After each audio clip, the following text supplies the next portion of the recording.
There's a quote from Randy Tom that's been on my website since I started it. Randy Tom wrote an essay in the 90s called Designing a Movie for Sound. It started as a lecture, but it was all about sound shouldn't just be this process that you hire the sound guys at the end and they plop some sound on your movie.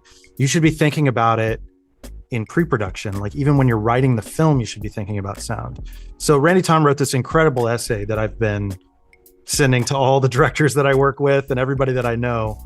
But there's a quote from it. He said, "We should compile some huge compendium of what sound can do in movies, because most of us, especially movie directors, often seem so unaware of how versatile sound is." And that's in that original essay. And I remember just being like, that's what I'm doing. Welcome everyone to the latest episode of Cyber Spotlight. And I'm really excited today to speak with Mike Gallagher, MPSE sound designer from Los Angeles.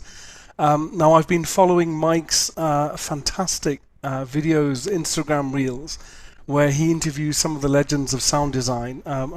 Mike, I just got to say, I love the production quality. I love you guys sitting in the studios.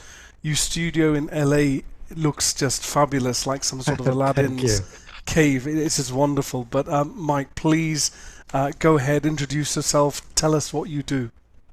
Yeah, I'm Mike James Gallagher. I'm a sound designer. I run INDEPTH Sound Design, which, like you said, it's a platform for turning the invisible art of film sound design in general, to make it visible and have people appreciate it.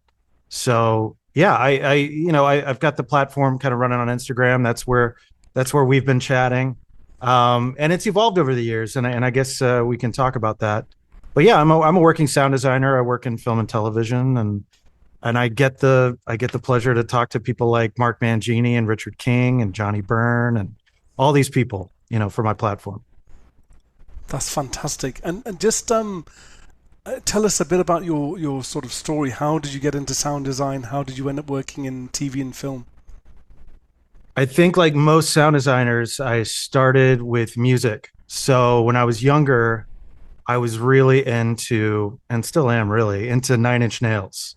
Right. And that was really my first foray into like sound design, because it was, if you go back and listen to some of those earlier, and now, of course, those early Nine Inch Nails albums, they're very sound designy as well as musical. And then it makes perfect sense that Trent Reznor got into film scoring and won an Oscar for it. So I was very much shaped by that aesthetic at the same time as like Ben Burtt's work on Star Wars. Both of those things, Nine Inch Nails, Ben Burt, Star Wars, have a very like acoustic, lived in, dirty, kind of sound to them. And I just really, really resonated with that. And so I started getting into music and music production. I was performing live. I was a guitar player in an 80s cover band in Louisiana. In the early 2000s, I was working at the only Pro Tools studio in town. So I was, learning Pro Tools, and to date myself, this was like at the very end of like Mac OS 9.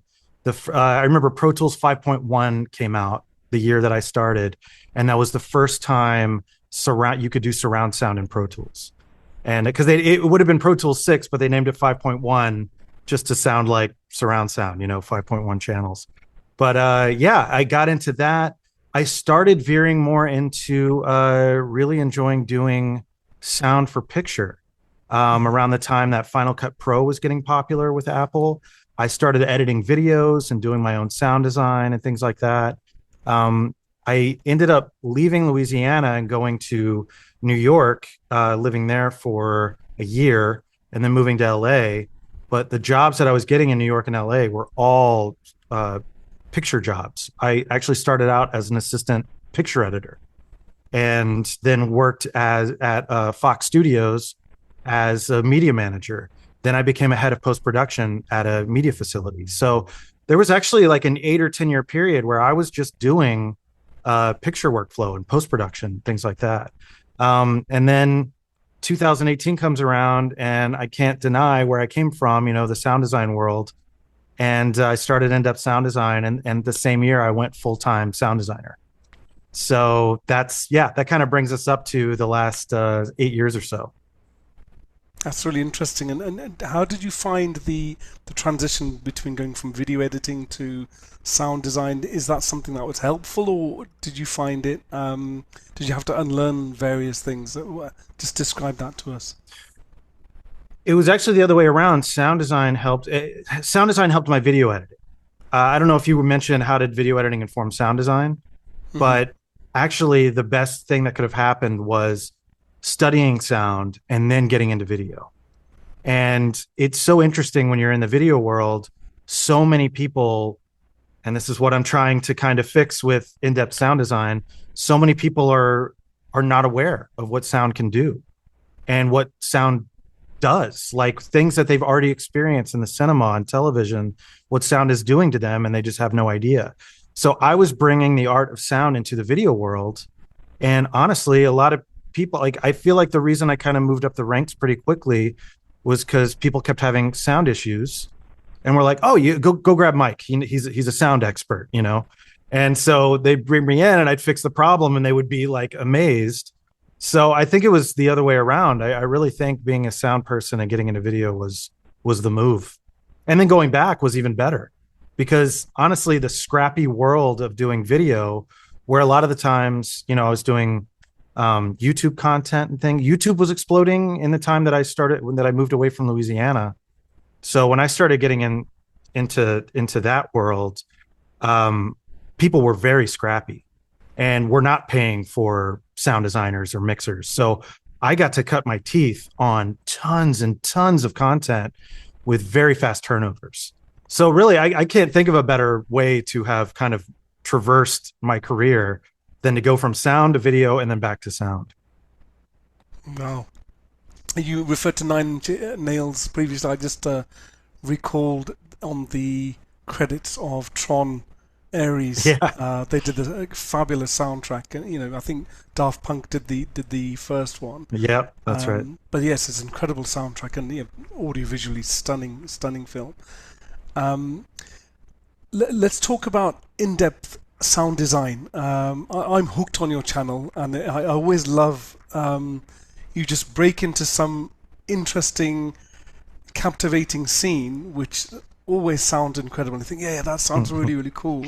And Yeah. you're with the sound designer actually discussing how this concept came in the first place, what they use, the funny sort of things. Um, so tell us about the origin of why this was developed. Its ethos. Why has it become so important? Yeah, I remember, you know, it's interesting. There was something very specific that happened that birthed in depth, which was the creation of carousels. And, you know, like this must have been around 2017 Hmm. when, and before that, Instagram never had these, but you could upload more than one photo or video to a single post and go through them. And I remember I was head of post production at a media company at the time. And I remember driving to work and thinking about this feature on Instagram and remembering this amazing DVD featurette that I saw when I was much younger, which was the breakdown of a shotgun sound from Terminator 2 Judgment Day. Right. And then right afterwards, it had a commentary by Gary Rydstrom, who was the sound designer and re-recording mixer on that film. And I just remember thinking, like, first of all, I would always go back and try to find that video, either find it on my DVD. And I think at the time I actually did have like a Blu-ray player. Um, and then I would watch it on the Blu-ray, or there was like a really bad rip of it on YouTube. And I remember thinking, like, I need to preserve that stuff because this was around the time that we were going away from physical media. And then after the pandemic happened, we were completely out of that. It was all streaming, all internet. So right before that, 2017, I just wanted to make in-depth sound design for myself. And I remember thinking if I got like 1,000 followers, my mind would be blown. And I found that DVD special feature. I ripped it in the highest quality that I could. And then I resynced it to the new Blu-ray restoration of Terminator 2. So it was this sound breakdown of this shotgun with visual fidelity we had never seen, So I uploaded this video as a carousel to Instagram, and that was the birth of in-depth sound design. It was really just me trying to preserve all these special features that were going away because everyone was watching everything on Netflix and Amazon, and they weren't doing special features. They do little like they do publicity things on YouTube and all that kind of stuff, but I really wanted to preserve this craft, especially from these the heroes of mine from back in the day, the ones I discovered through like Skywalker Sound, which by the way, Skywalker was really good at like making their sound designers into rock stars, like Hmm. Ben Burt, Gary Rydstrom, Randy Tom. Like these people were on DVD special features when I was younger, and I wanted to be them, you know? So I wanted to preserve everything they were saying and their craft and all that stuff. I mean, this was the 80s and 90s, or even the 70s, late 70s. Yeah, so that's really those that Terminator 2 DVD and the Lord of the Rings DVDs that came out in the early 2000s. That was my film school. I didn't go to film school. You know, I watched those things. And I wasn't just watching the sound content. I was watching all the pre-production, production, post-production stuff. So I was getting the full picture. And then where sound design came in, I remember like finally getting to the post-production DVDs of Lord of the Rings and watching the sound featurette, and it was only 7 minutes long. Hmm. And I was like, that why isn't this 2 hours long? That could be like a feature-length documentary on how the sound design was done. And fast forward a few years, I did make a feature-length documentary on the sound design for Lord of the Rings, all pulled from those DVDs just to preserve it. But yeah, that's the birth, and like I said, it's evolved over the years, and we can get into that. That's incredible. So you are sort of curating almost like a digital museum, an archive of just important historical evolution of sound design for the greatest moments in modern cinematic history, as it were, and it's happening in real time. Exactly. Yeah. I mean, there's a quote from Randy Tom that's been on my website since I started it. I'm just going to read it to you real quick because it resonated with me so much. It's from his, like, Randy Tom wrote an essay in the 90s called Designing a Movie for Sound. It started as a lecture, but it was all about sound shouldn't just be this process that you hire the sound guys at the end and they plop some sound on your movie. You should be thinking about it in pre-production. Like even when you're writing the film, you should be thinking about sound. So Randy Tom wrote this incredible essay that I've been sending to all the directors that I work with and everybody that I know. But there's a quote from it. He said, "We should compile some huge compendium of what sound can do in movies because most of us, especially movie directors, often seem so unaware of how versatile sound is."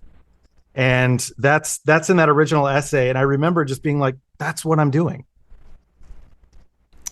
It's such important work, that quote's now you can actually think that you can actually think of some masterpiece films where the director is very much in tune with sound design because Yes. how epic that film was. And then now you're thinking of people like Christopher Nolan and working with the sound design teams, the music production teams actually coming synergistically before the Mm-hmm. film's actually being played out. You know that they've had some really important discussions as to how we're going to tell the story. Exactly. Yeah. If you go back and you watch the some of the best moments from film ever, you'll notice that it was it was structured that way from the beginning. It was not something where a sound designer came up with some genius idea. Now that does happen, and we do that a lot. You know, there's a lot of saving things and or making and elevating them. But it these people are writing, they're writing for sound, they're editing for sound, they're shooting, they're blocking for sound. I mean, it's just they're storyboarding for sound. That's where it all really comes from, and that's where the best collaborations happen. And the other interesting thing, it's such a complicated, multi-layered phenomenon that, and I've only learned this as time's gone on when I've spoken to people like Simon Hayes, who's responsible for putting all the mics and things. But the in-depth sound is such a wonderful title you have.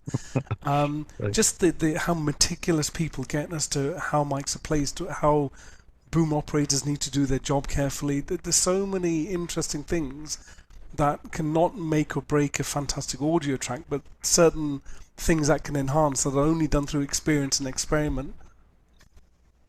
Yeah, totally. The first thing that came to mind is that there's a video I did. I preserved all the DVD special features from Panic Room, the Mhm. film by David Fincher, and the sound designer is Ren Kleiss, who also works at Skywalker, and someone I discovered when I was younger, specifically from the DVD for Seven. Um, and I David Fincher in the commentary calls says that Ren Kleiss has a psychotic attention to detail. And there's some great, I mean, even my thumbnail says that quote because I love it so much. But there is so many good examples in that video I did on Panic Room of Ren Kleiss's psychotic attention to detail. And something you were just talking about with like placing the mics and everything.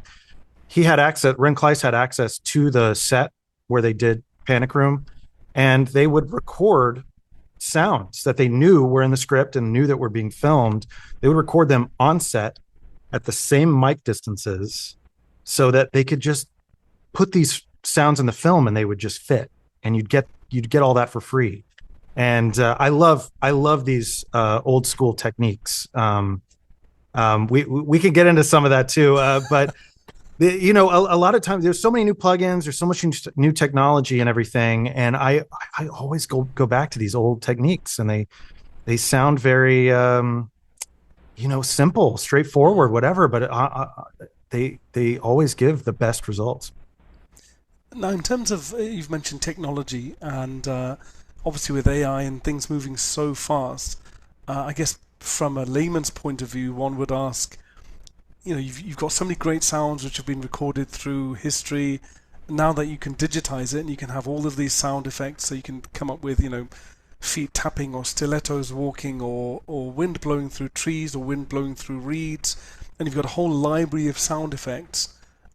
Isn't it just simple, just to play these as and when?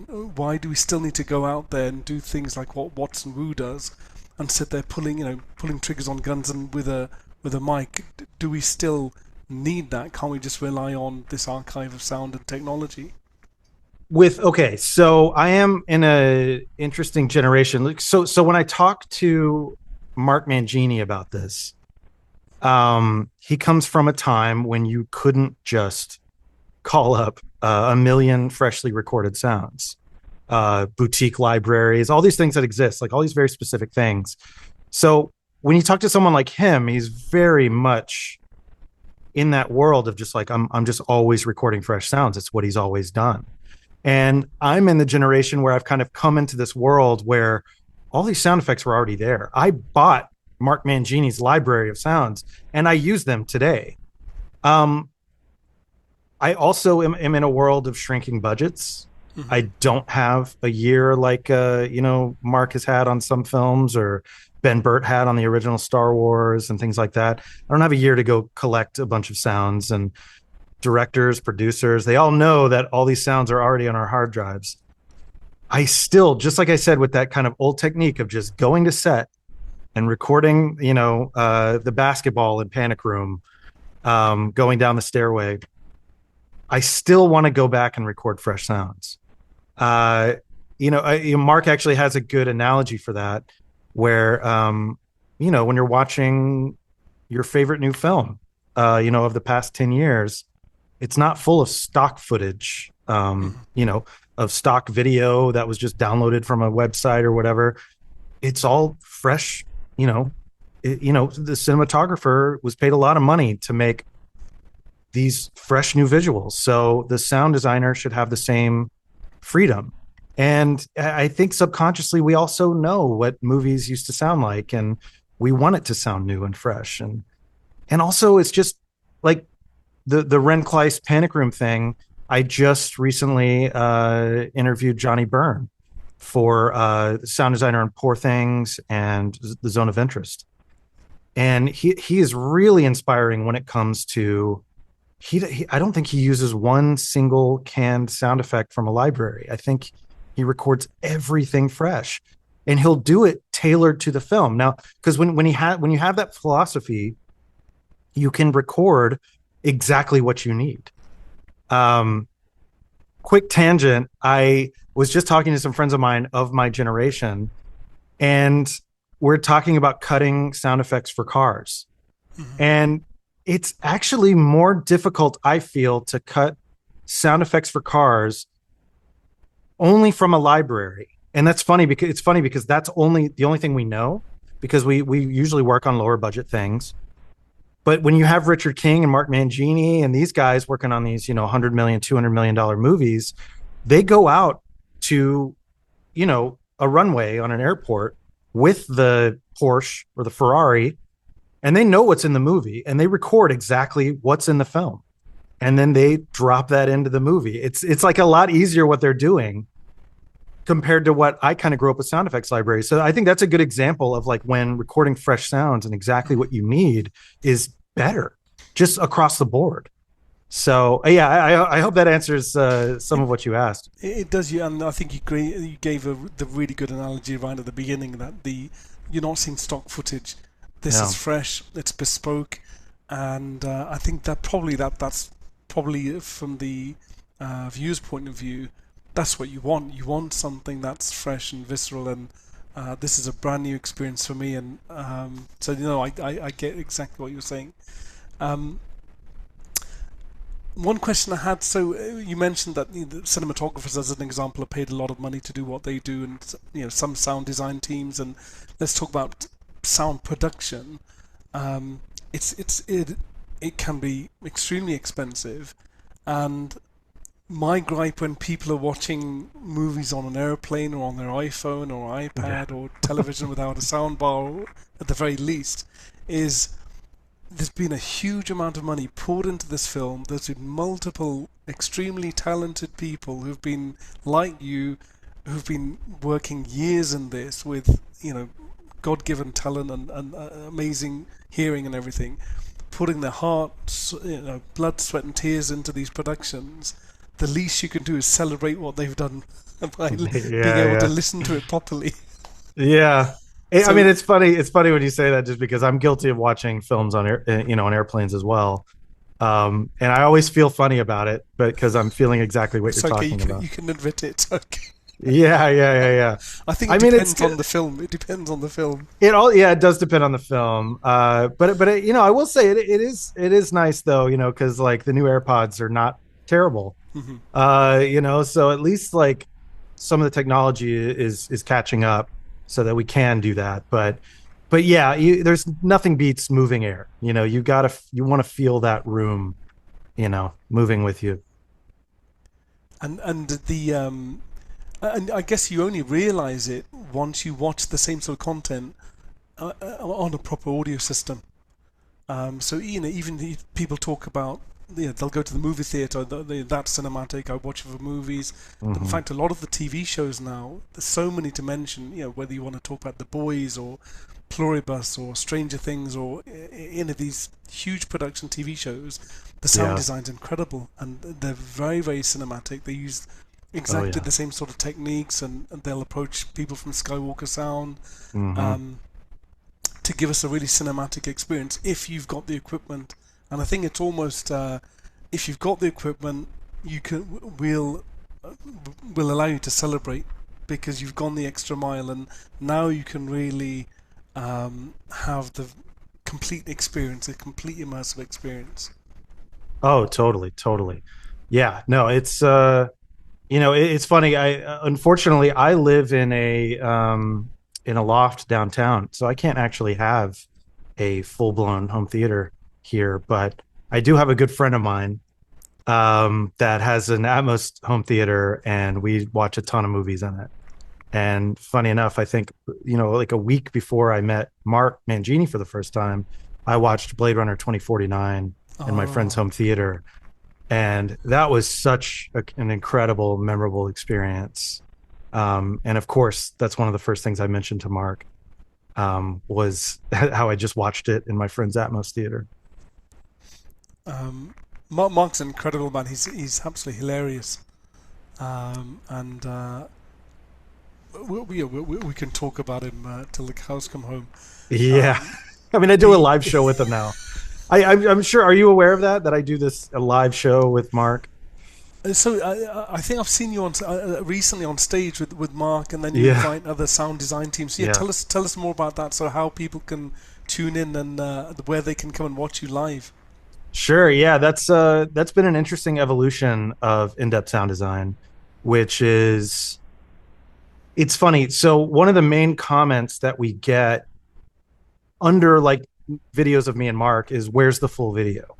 So if people don't know, most of the videos that I upload are like 30 to 90 seconds. Yeah, And they're tailored for Instagram Reels and YouTube Shorts and TikTok as well, you know. And then of course all the comments are, is this from a longer documentary or where's this interview? And people get very frustrated because they're like me when I watch the 7-minute featurette of sound design of Lord of the Rings. Where's the 2 hour version of this? And you'd think I have been trying to do like some more long form videos. I've been trying to figure out how to do that because it's harder than I think people realize. But the most recent evolution of doing a longer kind of thing is doing these live shows with Mark Mangini and some other sound designers. We'll do like a 90-minute talk, and I will actually I will play some of the reels that I do. So it's really funny because I'll play these vertical reels on a giant theater screen, and of course I'll apologize and be like, I'm so sorry for doing vertical video, but that's part of our format. But we'll use the reel as our kickoff point to have a longer discussion. And then I'll introduce other clips and exclusive recordings and other stories on the theater screen to get Mark and me talking about that topic. And so it's really an extension of in depth. And there's even kind of a meta layer to it where we'll talk about the comments that we get on the videos. So it's very much an in-depth into the craft, but also in-depth sound design themed. We talk about the platform itself. So it's been a really interesting extension of what we've been doing. And, me and Mark can talk forever about this stuff. It's really cool for people to see that live because hmm I will prep it. It's a full blown media presentation. I mean, I play tons of clips from his films, but also photos and recordings, all sorts of stuff. So it's a very rich, fast paced talk. And we've done it at Sony Mix Sound for Film. We recently just did it at Cal Lutheran in Thousand Oaks here in California. That's a Cal Lutheran, the university. And then we're going to do it soon in Louisiana, my home state, Fantastic. at a museum. So we can do it at a lot of different venues. And I also think, and this is a hurdle that I'm trying to get through, is I think a lot of different audiences will appreciate it. I think if you're simply a fan of film or even just storytelling, I think it's a talk that anyone would love, all age groups. I think that's such a fantastic idea, and it's in-depth sound live show, Yeah. and taking it all over the world. So 100%, we need to get you guys down to Toronto. We need to get you to London to Dolby Theatre. It's such a brilliant idea, and I'm sure film students listen to this, or anyone working in post-production or sound design. Mm-hmm. This is the sort of live event that we should all be attending and networking and learning from one another.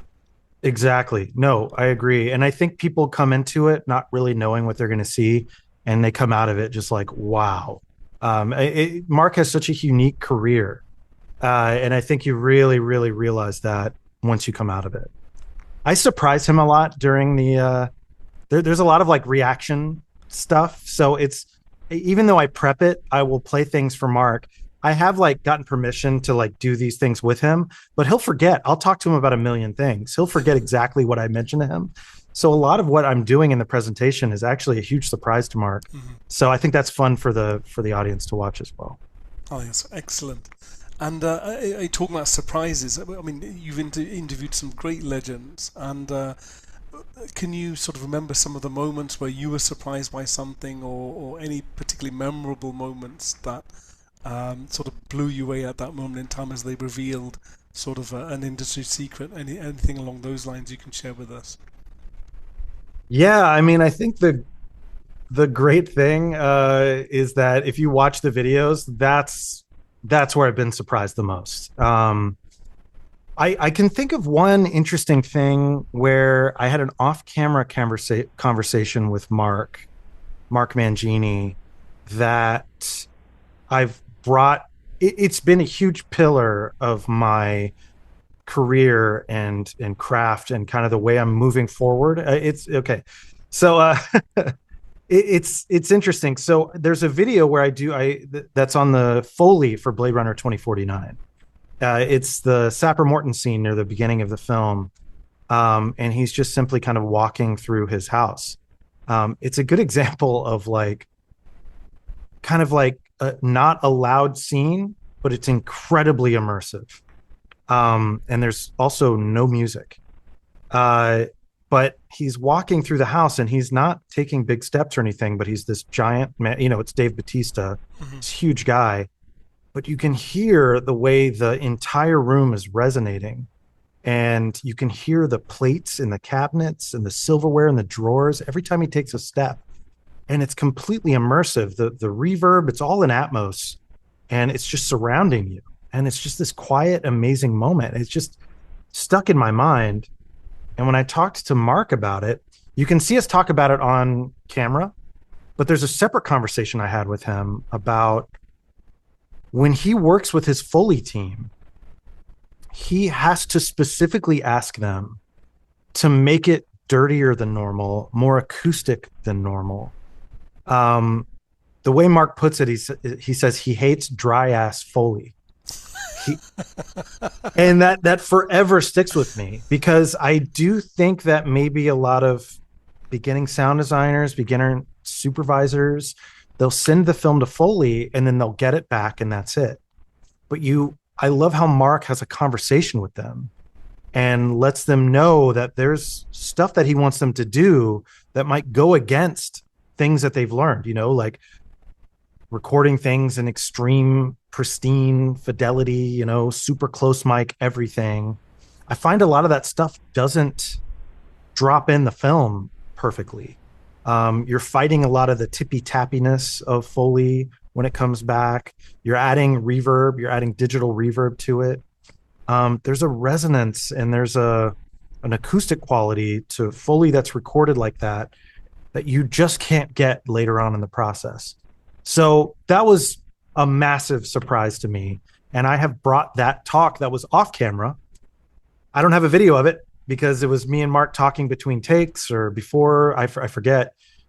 So it's actually in our live show, where we have this whole section about how he talks about it, because I just feel like that blows a lot of people's minds, especially younger, because they might learn a lot of techniques about, they might come from music and they talk about recording guitar amps up close and recording the snare drum up close and all that kind of stuff. But I just love that dirty lived in aesthetic. And it's so funny because Star Wars has this dirty lived in feeling to it. And we're also influenced by that sound. But then when we make stuff, we bring the mic too close, and we want to deaden the room completely. And that's just not, it's just not the sound that I like. Or that I think, it's not the sound that I think people like. It's just, I hope I'm getting that across. It's almost like, yeah. No, I totally, I certainly get it, because there's just certain, even with film, that when things are just a bit too clean and pristine, it's not exciting. Right. You want the whole, I don't know, I'm just thinking of John Travolta Blowout movie. Yeah. Watched that recently, yeah. I knew you'd be a fan of that. Yeah. There's just that old school, I don't know, for me it's like electric vehicles versus a V8 Rumble. To me there's no comparison. They both go fast. They'll get you from A to B, but one of them, oh my lord, You'll feel it. You'll smell the fumes. You just have to experience that to appreciate it. Yes, it's so funny that you said smell the fumes. I often say when I love to when I'm watching, especially older films, I love when I can smell the smoke. Oh, And that I'm saying this, we're saying the same thing. And and that's also a visual thing, putting on, and we'll talk about just like, I guess, an action film. Uh, they put on digital muzzle flashes, but when you see a real gun firing and the vapor and the smoke and all that stuff, I mean, like I said, you can smell it. And often those visuals are the most fun. Often, every time, those visuals are the most fun to do sound for. wow. Um, the honestly, what you're saying, I've just got so many things all going on around in my head. Sure, sure. All these movies and pictures and things. Yeah. Um, so I mean, I know you've probably seen so many things. Is there anything that your go to, or any recent movies or even classics that are just your this blows me away every single time for whatever reason? Oh man, the one I go back to all the time, and I don't know if this surprises people, but is No Country for Old Men. That is like a comfort film for me. I can just put that on, and no matter like, and I'll start it in the middle. I'll start it at a certain scene, and blows me away every single time. And I use it as an example too with directors that I work with Hmm. to not be afraid to create space, whether that's not always playing music or editing your film so that there's distance between dialogue, just things like that. There are actually two music cues in that movie that I am never conscious of when I'm watching it. I'll have to go back and find it again. They're ambient cues, so they're not obvious. But that movie is just pure space, pure texture. Like you were saying with the fumes and with the smoke, I can smell that movie. I can feel it. I can feel the heat. I can feel the dry Texas atmosphere of that film. I love that movie, and it's such a good lesson. In, like I was saying, space and texture. Um, that and I actually, something recently happened. I went to a screening of Jurassic Park on a mix stage, Hmm. and I was like, "Oh, cool! I've seen Jurassic Park 40 times. I've been watching that movie since I was 11 years old. I saw it in theaters when I was 11. Um, they surprised us, so I thought we were going to go and watch the film, and it was going to be the new Blu-ray restoration, full Atmos and everything. It was the DTS 5.1 theatrical mix and a 35 millimeter scan. Wow. And I didn't know going in. They didn't tell anybody. I think because they actually needed to get it working, and their backup was going to be the Blu-ray with Atmos. So I think they didn't tell anybody. But I loved hearing that movie with that old mix on it Hmm. so Hmm. much. And I know there's a nostalgic aspect to it. I mean, I was immediately transported back. Hmm. But there's something about, I mean, that movie sounds amazing, Hmm. but there's something that sounded really like handcrafted and pieced together about it that I loved so much. There were ADR lines that didn't quite fit. There were things like that, and I liked that. And we were listening to it on a pristine mix stage. Hmm. I could hear because even when I was 11 years old, I was probably hearing it in a kind of a crappy theater Sure. in Baton Rouge, Louisiana. But this was the first time hearing that theatrical mix in a mix stage, and I thought it was amazing. Wow. And anything sort of more recent that you've probably seen in the last couple of years which have really impressed you? Well, it's funny because I'm thinking of, well, I love Gary Rydstrom's work Hmm. as a re-recording mixer, of course, and as a sound designer as well. But there's something about his collaboration with Steven Spielberg where I don't know what it is. I mean, I'm hoping to do some interviews with Gary, and I've talked to Gary before.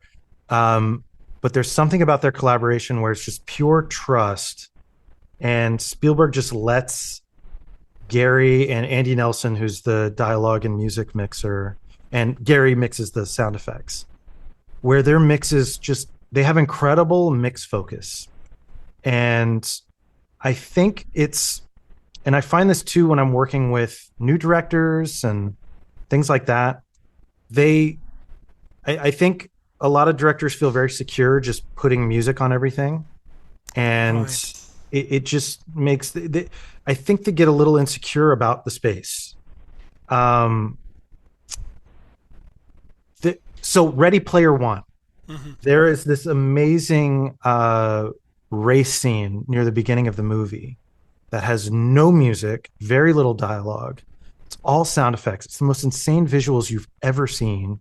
With the There's a whole King subway Kong thing train. and the yeah. King Kong is Yeah. running through a city It's with a a train classic going by right in front of the reference scene camera. for most home theaters. Yeah. A T-Rex breaks out of the, It's yeah, so crazy. you're super familiar with it because you demo it, but it's incredible that there's so much happening on screen and you only hear two or three sounds at a time. Hmm. It just blows me away. And then the way that they're weaving in and out of each other, it is amazing. And something that I feel like Spielberg and Gary can do because they just have that confidence. Hmm. They've done so many movies together. It's just, it's really special. And I really appreciate when films have that kind of mixed focus. Another analogy, and I think Randy Tom also makes it when designing a movie for sound. I think some other sound designers have made it, this analogy, but just the shallow focus and doing a rack focus. It's to do that with sound is also an amazing, it has an amazing effect. Hmm. You know, hearing the backgrounds and then all of a sudden not hearing the backgrounds and just hearing the sound in front of you, you know, and it's just amazing. But I feel like sometimes when people are making the film, they're looking a little too hard at everything. Like, Hmm. why am I not hearing the T-Rex foot stomps after the roar? And it's like, don't worry about that. We're on the car. That's past us now. We're on the car now.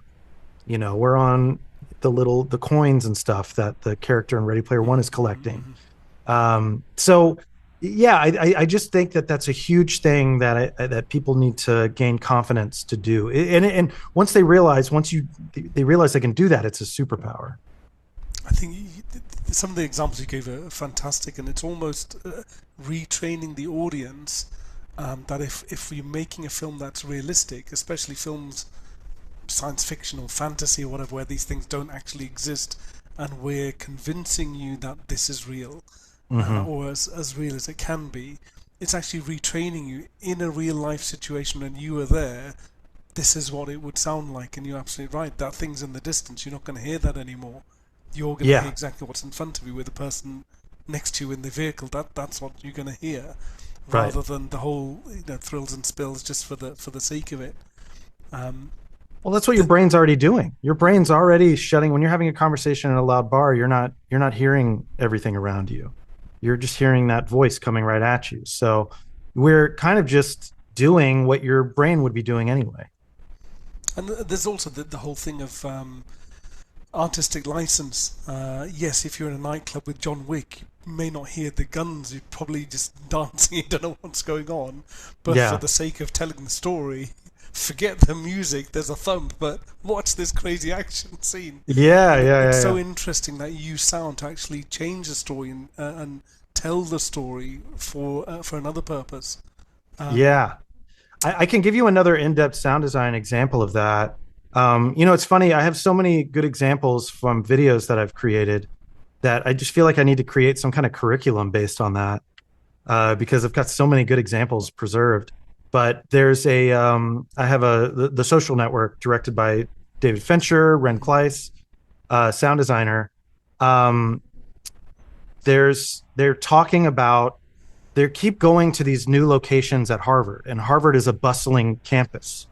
And Michael Samanek, mixer for the film, he keeps talking about like every time we go to a new location, it's a new bustling location on Harvard campus. You know, it's the student union, it's the gymnasium, it's you know, this hallway on campus or whatever, and you just can't keep one-upping yourself every scene. Like, oh, it's a new loud setting.